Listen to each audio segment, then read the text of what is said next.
Ингуши являются автохтонным народом Центрального Кавказа, которые исторически сформировались на территории самого Кавказа.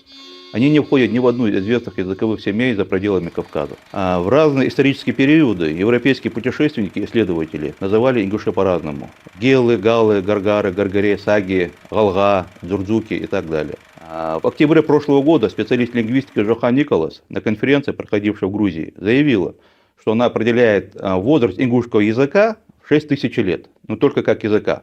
Но это по правилам лингвистики. Больше, к сожалению, наука лингвистика не имеет права углубляться в историю. И посоветовала искать глубже, но с помощью смежных наук. Это антропология, зодчество, популяционная генетика. Очевидно, что сегодня, век инноваций и технологий, невозможно делать какие-то открытия и заявления с точки зрения лишь одной науки, например, лингвистика. Необходим синтез 2, 3, а то и более наук и дисциплин. Исследователи также показывают, что существуют исторические параллели ингушами с Шумерией, Месопотамией и доурартический период современной Армении. Ингушские гаплогруппы G2, L3 роднятся с гаплогруппами жителей плодородного полумесяца в Северной Месопотамии и Восточной Анатолии. Это Северный Ирак, Сирия и часть современного Ирана и Турции. Там, где в 4-3 тысячелетии до нашей эры находилась одна из древнейших цивилизаций человечества – Шумерия. Также учеными доказана связь майкопской культуры, к которой относятся предки ингушей, с теми же ближневосточными культурами. Эта связь установлена относительно периода около 7000 лет назад, перед формированием современных известных языковых семей. Письменные свидетельства записаны клинописью на глиняных шумерских табличках, доступны для изучения и сегодня. В научном мире они обозначены своим оригинальным названием как корхот. Я, как ингуш, могу перевести со своего языка как корхот глина, то есть глина в ладонях. Это соответствует количеству глины на массу пригоршни, с которого сделаны эти таблички. Таких табличек на обозначенной территории сотни тысяч. У них это была развитая цивилизация, это было обычное средство для ведения своеобразного документооборота. Примечательно, что в определенный момент история этого государства представляла большой интерес немецких ученых. Еще в начале века они вывезли в Германию множество артефактов из шумерской культуры, включая эти таблички тоже. Эти уникальные глиняные таблички сейчас находятся в большом количестве в Берлине, в музее Передней Азии. Нематериальная культура Древней Шумерии и ее уникальная система взаимоотношений между обществами и людьми также роднится с базовой системой взаимоотношений и алгоритма жизнедеятельности ингушей. Это наша система Двинстиградия и его рабочий модуль Мехкел. Известным историческим местом проведения сборов Мехкел в Ингушетии, где велись заседания Народного совета парламента, является, по мнению большинства ученых, храм всенародной значимости Тхаба-Ярды. Он был построен в стратегически важном месте, где располагались 12 каменных сидений, предназначенных для членов Мехкхела, представлявших 12 ингушских обществ. Исследователи, изучавшие культуру и общественные институты ингушей, отмечали оригинальность системы законодательства и судопроизводства галгаев, ингушей, известная как Мехкхел. При формировании государственного строя Америки в зачине были использованы именно эти правила Двинстиградия, что в их форме отразилось как независимые штаты. И это работает, хотя, если честно, уже как пародия и в извращенном виде. Демократия и свободное волеизъявление в этой стране весьма относительно. В ингушском обществе и сегодня сохранились эти внутренние законы, благодаря которым у них нет и не было никаких сословий и иерархии, то есть современная демократия. Это истинная свобода слова, волеизъявления, а не декларируемая демократия, как во многих современных обществах и государствах. Ингуши сегодня приветствуют друг друга с пожеланием свободы, march wall, то есть приходи свободно. Поэтому закону, гармонии и созидательно должно было эволюционировать все человечество. Но не все люди смогли противостоять соблазнам полной, абсолютной власти над ближним. Это смогли сохранить и пронесли из глубины веков до современности ингушей. В этом, я считаю, и заключается особенность этого древнего народа. В свое время одна фраза ингуша, имя которого осталось неизвестным, облетела всю Европу. «Над своей папахой я вижу только небо», — сказал он. Эти слова вдохновили немецкого поэта Гёте на стихотворение «Свободомыслие». А журналисты тех лет сравнили этого человека с Наполеоном и Папой Римским, причем не в их пользу. Алгай – это народ с древней культурой, историей и собственным языком, очень древним языком. И на протяжении многого времени мы собирали материалы, связанные с историей ингушского народа, и все эти материалы свидетельствуют о том, что ингуши не имели сословий. То есть они считали, что над ними только Всевышний. Поэтому развитие истории нашего народа говорит о том, что мы всегда, когда выбирали или нужно было выбрать какое-то решение, для этого собирался Мехкел, И общим решением, значит, мы определяли свою дальнейшую судьбу, свои дальнейшие поступки. О том, что многие материалы, как я сказал, уже свидетельствуют, но мы сейчас хотим сказать о путешествии в 1811 году. Наш край, Ингушетию, посетило два ученых. Это Морис фон Эдельгард и Фридрих Паррот, которые были здесь у нас в Ингушетии в 1811 году. И в своих, значит, публикациях они отметили, что были удивлены очень природой Ингушетии, обычаями, и были поражены гостеприимством. И при этом отмечается факт, что одного ингуша спросили, не мог ли бы он покориться. И на это ингуш, простой ингуш, ответил: «Я над своей шапкой вижу только небо». Вот это все сказанное, это было написано на немецком языке. И в 1814 году в издании «Fundgruben des Orients», это 1814 год, заметки о путешествии в Ингушетию, Галга-Ингушетию, как Галга-Ингушей, как говорит Морис фон Эдельгард, были, значит, опубликованы вот в этом издании. И потом, значит, в 1814 году, уже ближе к декабрю, данное произведение, рассказ об Ингушетии, об ингушах, попали к великому поэту Гёте. Гёте был поражен прочитанным, был удивлен этим знаменитым изречением «Я над своей шапкой вижу только небо». И в январе 1815 года он написал стихотворение, которое называется «Фрайзин». «Фрайзин» – «Свободомыслие». Это стихотворение, оно потом получило большое развитие. И образ ингуша, это олицетворение свободы, свободного человека, обошло всю Европу. И данное стихотворение потом было переведено на другие языки и живет до настоящего времени. Я бы хотел прочитать это стихотворение. «Freisinn, lasst mich nur auf meinem Sattel gelten, bleibt in euren Hütten, euren Zelten, und ich reite froh in alle Ferne, über meiner Mütze nur die Sterne». То есть в переводе, вот мы взяли здесь в переводе, оно означает, что я над своей шапкой вижу только небо, или по-ингушски «сейкину лака сиглима гацуна». То есть говорит о том, что это свободный человек, и в переводе мы перевели его: «Оставьте меня в моем седле, оставайтесь в своих хижинах, шатрах, а я скачу радостно во все дали, и над моей шапкой только звезды». Это перевод с немецкого. Надо сказать, что это выражение «фрайзин», это считается авторским выражением. И дальше, вот когда впервые было опубликовано это стихотворение «Фрайзин», здесь отмечается, по-немецки, здесь вот я зачитаю: «Beim ersten Spruche liegt das in den Fundgruben erwähnte Wort zugrunde, womit ein Galgaingusch im Kaukasus die Aufforderung, sich zu unterwerfen, zurückwies. Über meine Mütze sehe ich nur den Himmel». Это говорит о том, что поэт, выдающийся поэт Гёте основывался на выражении Галга-Ингуша, которое приводит Морис фон Эдельгард. Надо сказать, что после публикации данного стихотворения в 1820 году, вот в газете Neue Sparer Zeitung, это 1820 год, была опубликована публикация, вот мы ее прочтем здесь, на немецком языке, как раз свидетельствует о том, что ингуш – это свободный человек, который считает, что над ним только Всевышний.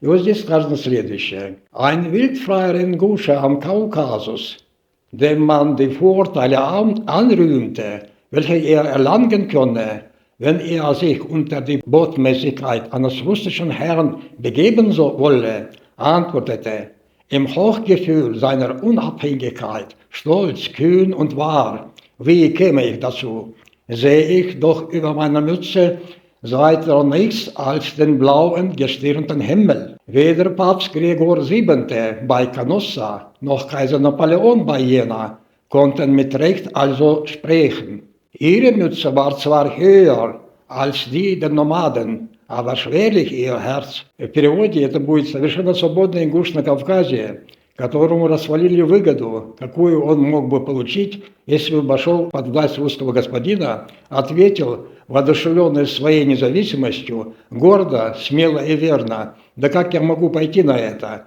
Над своей шапкой я не вижу ничего, кроме голубого звездного неба. Ни папа Григорий VII у Коносии, ни император Наполеон при Иене не смогли так верно сказать, хотя их шапка и была выше, чем у язычника ингуша, но сердце вряд ли».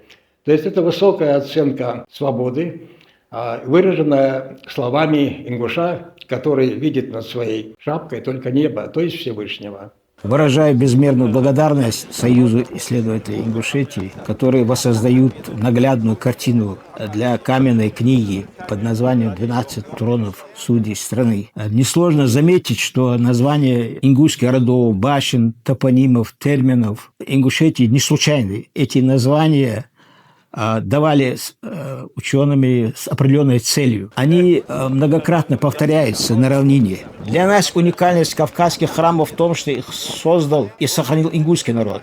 Создание кавказских храмов для своего времени необычно возвышает ингушей. Кавказские храмы, которые выполняли разнообразные общественно-экономические функции, подчеркивают большую разницу в историческом развитии предков ингушей. 12 тронов судей – это не тейповый, а храмовый орган.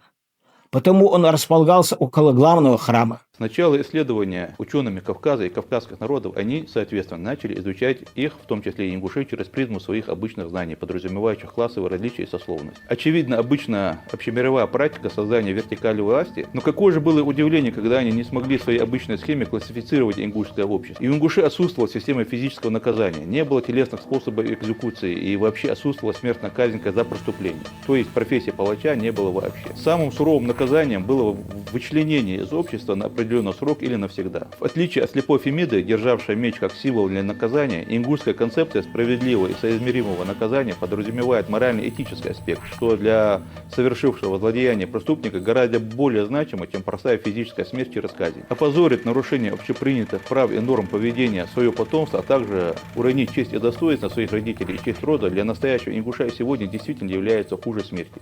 Отсутствие сословий и иерархии, конечно, обусловлено не только равенством всех перед законом, но и, конечно, неотвратимость наказания. Наказание за убийство и увечья заменяло кровная месть. Пха. И именно Мех Хел проводил разбор причинно-следственной связи и преступлений, и от этого зависело конечное решение. Это не было прецедентным правом, но и в отличие от закона Хаммурапи не было жесткого правила око за око. И каждое преступление рассматривалось отдельно и скрупулезно. Жизнь ингуша имела высокую цену, где просто не было права на ошибку. Это сегодняшнее мероприятие началось не сегодня, веками назад. Я бы хотел сказать сегодня с этой площадки, пользуясь случаем, то, что в Риме не было понятия о демократии, когда она в Ингушетии была. Дело в чем? Дело в том, что у нас не было, тюрем не было. Здесь не ломали людей, здесь не казнили людей. Самое худшее наказание для ингуша было изгнание из гор, изгнание из села. Хуже этого наказания для ингуша не было.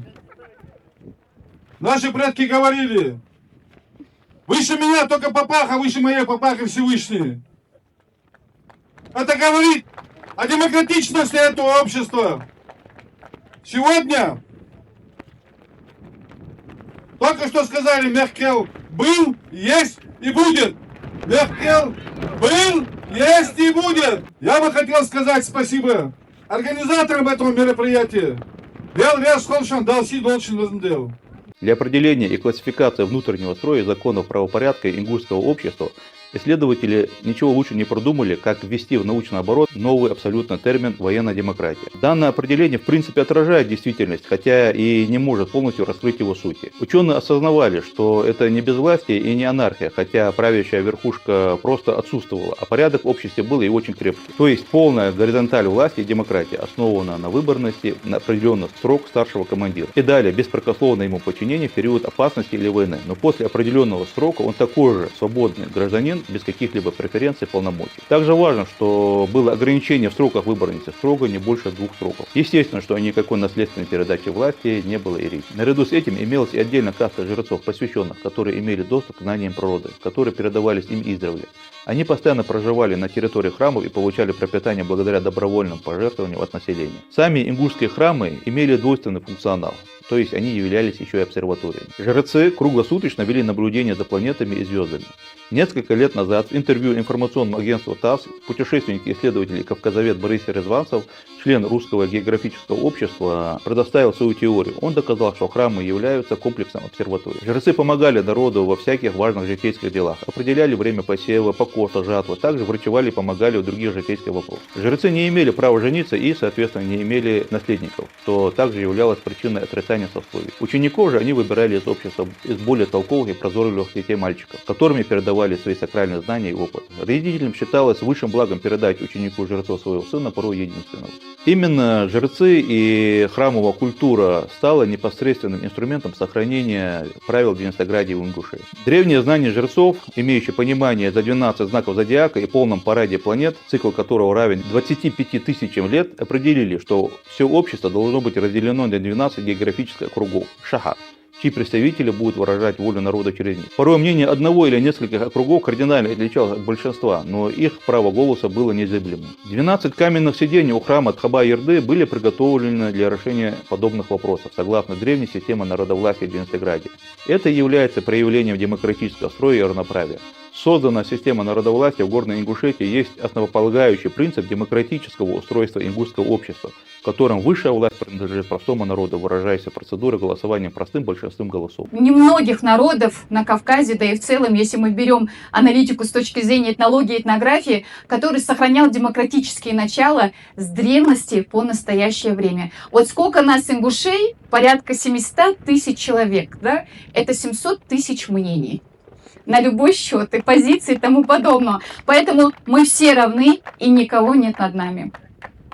Да, над нами только Всевышний. Только Всевышний, да. Аллаху Акбар, Аллаху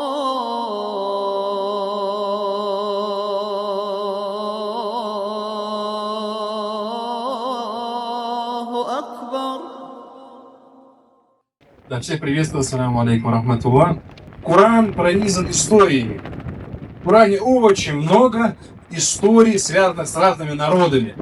Но в то же время мы понимаем, то, что Коран это не просто книга по истории, которую ты перечитываешь, ну вот какие-то для себя там, что-то для себя извлекаешь, что в каком-то веке или в такой-то период что-то было. Нет, понимаешь, что все эти истории, связанные с теми или иными народами, они несут в себе очень много уроков, очень много назидательного, важного, то, что мы должны применять в своей повседневной жизни.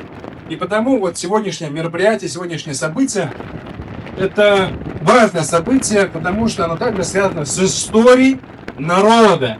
А эта история несет в себе уроки, несет в себе назидания. И эти назидания мы должны для себя извлекать и в свою жизнь привносить. Не просто приехать, посмотреть, восхититься, подумать, а здесь именно все-таки найти для себя что-то важное, что-то нужное. И в Коране говорится: «Амрухум шура байнахум». Их делом является совет между собой. Потому, да, безусловно, все равны друг перед другом, над нами только Всевышний Аллах, но так или иначе мы должны видеть, знать, понимать, кто является мудрецом, кто является главой тейпа ли, какого-то селения ли, тот человек, который заслуживает, чтобы к нему прислушивались, но в то же время некий такой совещательный коллегиальный орган, который рассматривает какие-то важные глобальные вопросы и принимает решения. Как раз таки вот этот вот объект, это, наверное, напоминание для нас, то, что вот эти вот мудрецы, они должны быть, пускай они будут разных взглядов, разных убеждений, может быть, разных тейпов, но так или иначе есть то, что всех нас объединяет. Потому огромная благодарность тем, кто все это организовал, кто за всем этим стоит. Да Аллах вам сил не останавливаться, поднимать, копать историю, находить много интересного, полезного, дабы мы, иншаллах, также для себя извлекали что-то нужное и важное. Пускай Аллах будет с вами, благословит вас, поможет вам. Только вперед, иншаллах. У нас сегодня в гостях Артемова Ольга Юрьевна, доктор исторических наук, профессор, главный научный сотрудник Центра азиатских и тихоокеанских исследований Российской академии наук, директора учебно-научного центра социальной антропологии РГГУ. Можете Добро поделиться пожаловать, Ольга впечатлениями Юрьевна. своими. Ну, здравствуйте. Мне очень приятно, что меня пригласили. Я так благодарна за то, что я здесь. Я очень... Меня вдохновляет все, что я вижу, и я ищу новый человек на Кавказе. Я второй раз попала сюда, в Ингушетию. И в Ингушетию. И для меня здесь все вновь, и все интересно, и все волнует. Но вот что я хотела сказать, глядя на то, что я сегодня вижу. Ну, не только меня, наверное, но очень многих социальных антропологов интересует вот что. Как совместить достижения современной культуры. Ну, мы не можем жить без всего того, что нам дает современные технологии и всевозможные удобства, комфорт и остальное. Все. Как это совместить с какими-то способами самодеятельности, человеческой самостоятельности?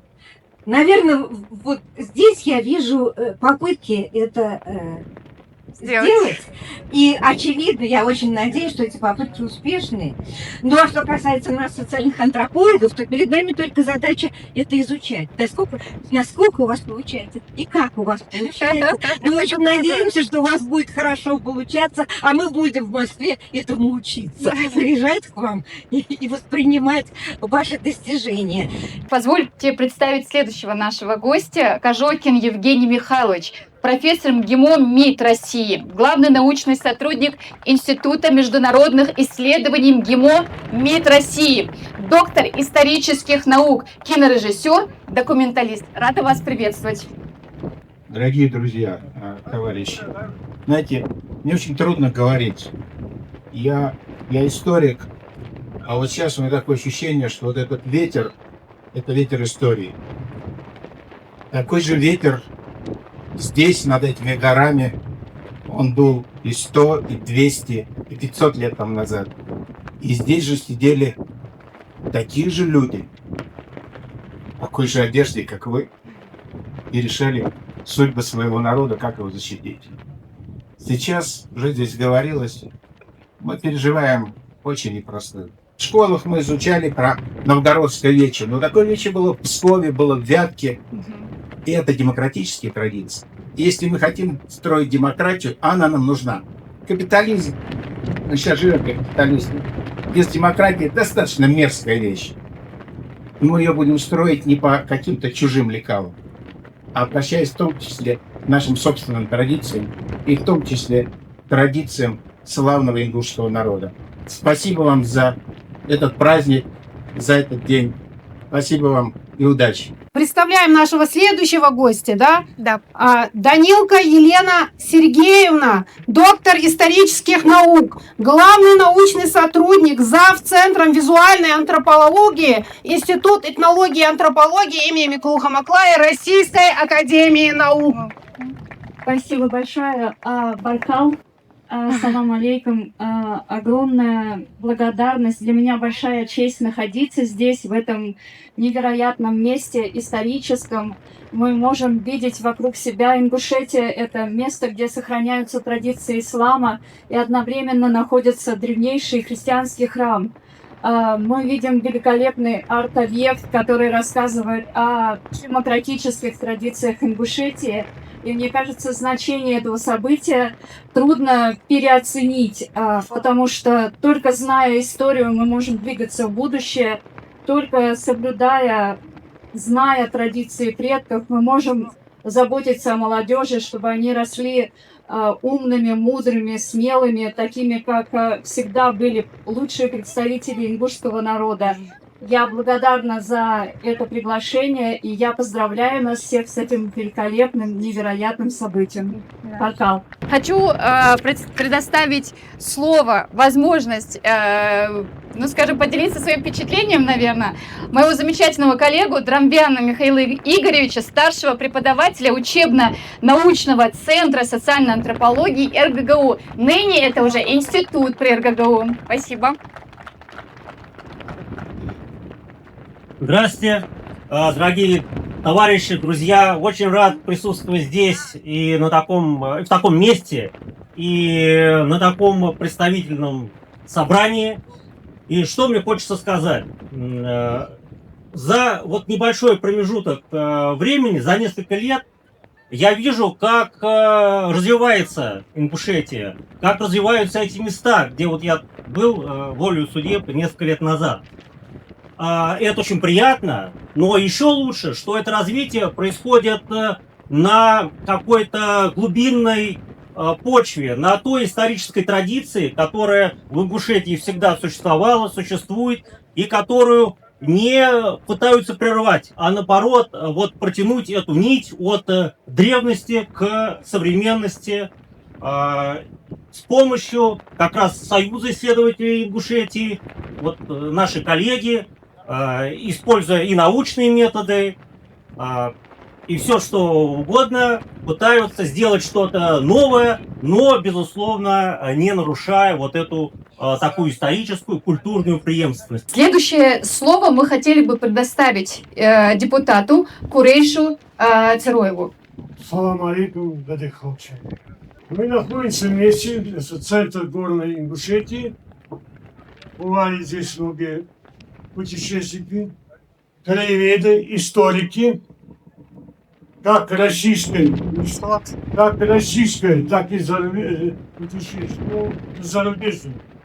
Они отмечали, именно здесь находился, существовал и издревле и являлся законодательным судебным исполнительным органом Мехкел.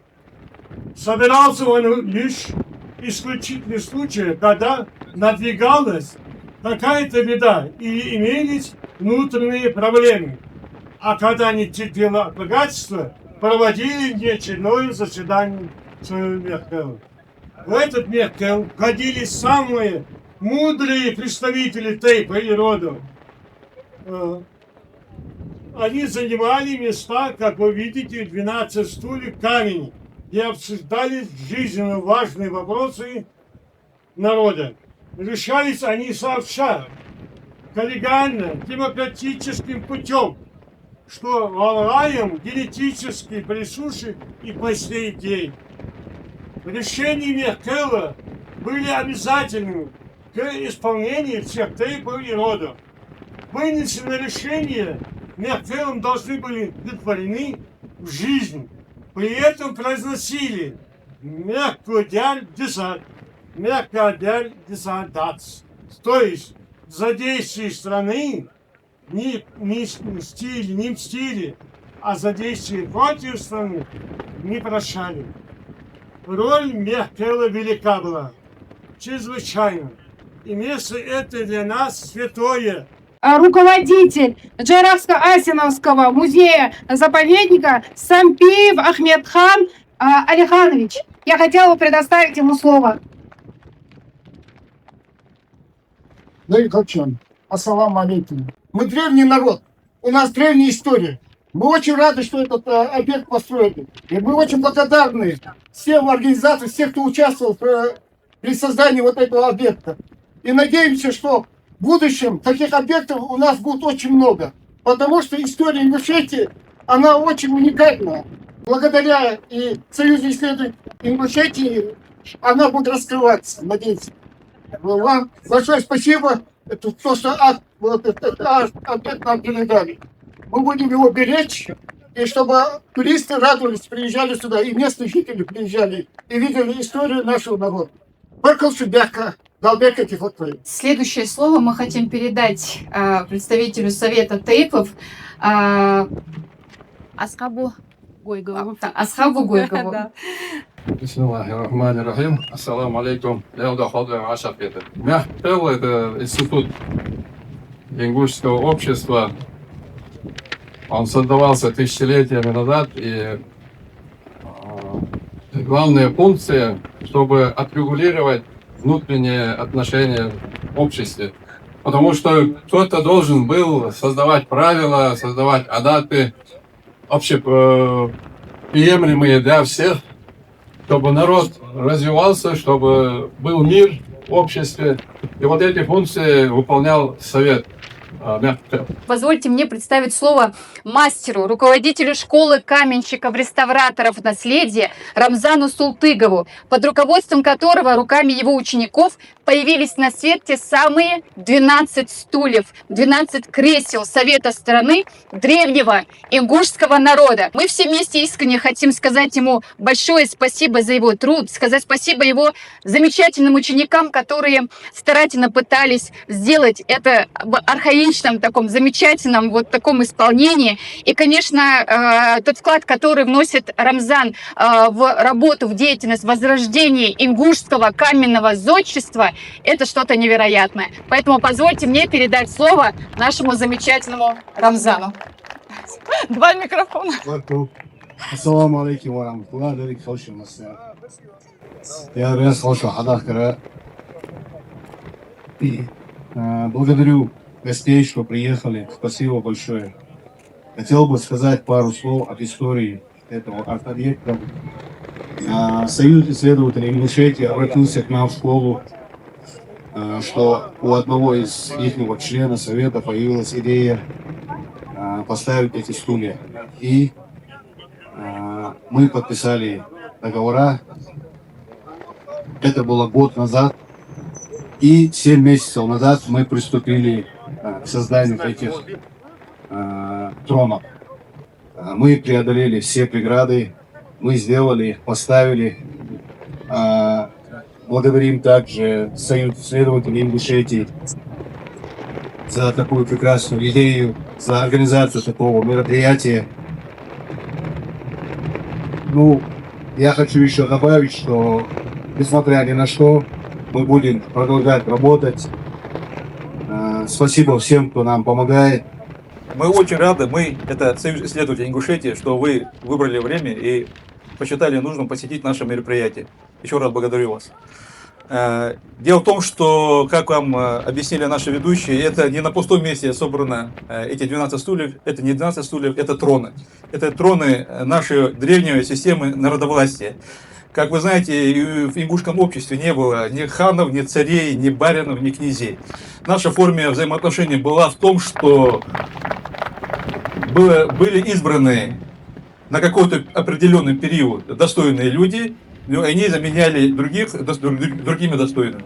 Так что мы рады приветствовать вас на этом мероприятии, на презентации этого арт-объекта, но очень значимый арт-объект со смысловой глубокой нагрузкой. Кандидаты в судьи Мехк-Хелл должны были обладать безупречной репутацией. Любой член общества являлся полноправным и неприкосновенным, чьи права и честь – высшая благодать, за что они готовы были отдать свою жизнь. У ингушей, в отличие от обычая и правил многих других народов, не было сословий. Также не было подданных, которые возводили крепости, а потом обслуживали и охраняли их. У каждого рода была своя родовая башня, собственная территория и родовой склеп, то есть все те отличительные и особенные черты привилегированных сословий других народов мира. Как ингуши сохранили правила в Зеленограде и в чем же преимущество такой системы во взаимоотношениях, где не было рабов, подданных и господ? Ответ находится на поверхности. Они сохранили себя, свою честь и достоинство, свою свободу и независимость. Главное – право называться человеком. Никто не может отнять у человека право свободы выбора и равноправия, данное человеку Богом.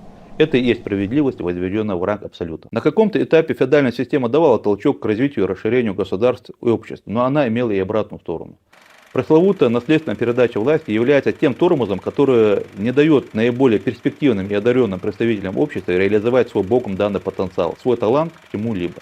Это создает искусственные преграды естественному развитию общества, эволюционному витку уже всему строю государственному. Самое главное, что такая несправедливость порождает в сознании обывателя бесперспективность и никчемность своей жизни. Это удручает человека, и его сознание имеет накопительный отрицательный эффект. Во многих культурах существовали законы, которые ограничивали право простого народа. Эти ограничения касались различных аспектов жизни, таких как запрет на ношение и владение оружием, доспехами, хорошим конем или получение образования. Более того, существовали запреты запрета связаны с кулинарией, ограничивающей доступ к качественной хорошей пище. Все это создает внутреннее напряжение, которое в конце и проявляется как социальный взрыв, революция, путч или война. И казалось бы, что на самом пике развития, когда государство имеет аккумулированное знание в науках, технологии, свою армию, систему налогообложения, правопорядка и прочее, как вдруг все рушится. Это и есть простой закон физики, ничего удивительного в этом нет. Все при определенной нагрузке имеет свой предел прочности. Но именно благодаря системе Виноградия ингушское общество вообще не имело подобной точки напряжения, так как просто нет внутреннего конфликта и противоречий. Нет разных изолированных платформ общества, с которыми народу необходимо устанавливать обратную связь. Есть только единый монолит с общим и единым вектором развития. Именно так должно было быть на всей земле и у всех народов, а не только ингушей. Эздел, что значит дело все взвешено. Человек, следующий этому кодексу, называется эздесок, то есть человек, который делает все взвешено. Ингушский кодекс эздел существует для представителей всего народа, а не как у других обществ для какого-то привилегированного сословия. Ну, например, у японских самураев бусидо, это строго для самураев, или кодекс чести европейских рыцарей, тоже только для рыцарей, или кодекс чести русских купцов. Визуально концепт данного кодекса ингуши поместили на самую видную часть, чтобы этот знак всегда был у них под глазами и на виду, на верхних этажах своих башен. Это изображение человека с распростертыми руками. Такая фигура человека является простейшей моделью весов, которая показывает, что необходимо все взвесить, прежде чем что-то делать. В итоге получается, что ингуши для своей жизни приняли систему Виноградия через инструмент кодекса чести и эздел и прошли с ним весь свой исторический путь. Для претворения в жизнь правил Виноградия ингуши создали эти две параллельные системы, два инструмента. Мехкел и эздел. Примечательно, что с этими правилами они не расставались никогда. Даже будучи в депортации в Казахстан, они следовали своим законам справедливости и чести, не позволяя себе нарушать их. В частности, мой родной дед Татрей Гатагажев был членом Мехкел города Атбаса. Естественно, что шахары в Казахстане и в Киргизии, куда они были сосланы, были определены условно. Но привычная система работала и там. И сегодня, наряду с конституционным строем и общими законами власти государства, ингуши используют свои древние устои и правила народовластия через местный институт Мехкел. Это и есть отголоски некогда основной их системы Виноградия. В итоге мы можем со всей ответственностью утверждать, что в традиционном ингушском обществе не существовало сословий и классовых различий. Основой социальных отношений всегда служили принципы равенства, взаимоуважения, чести и справедливости, закрепленные в обычном праве эздел. Наша задача сегодня – бережно сохранить и передать потомкам этот бесценный дар предков, уникальную модель гармоничного сосуществования, выстраданную сквозь тысячелетия испытаний, войн и лишений. Несмотря на тяжелые страницы истории, ингушский народ сумел пронести сквозь века свою подлинно человечную систему взаимоотношений, в которой каждый член общества имел достоинство, голос и право на уважение. Этот опыт может и должен стать примером для других народов и сообществ. Он доказывает, справедливый, равноправный и гармоничный мир не утопия, а реальность, которую можно строить здесь и сейчас, опираясь на мудрость и нравственные устои предков.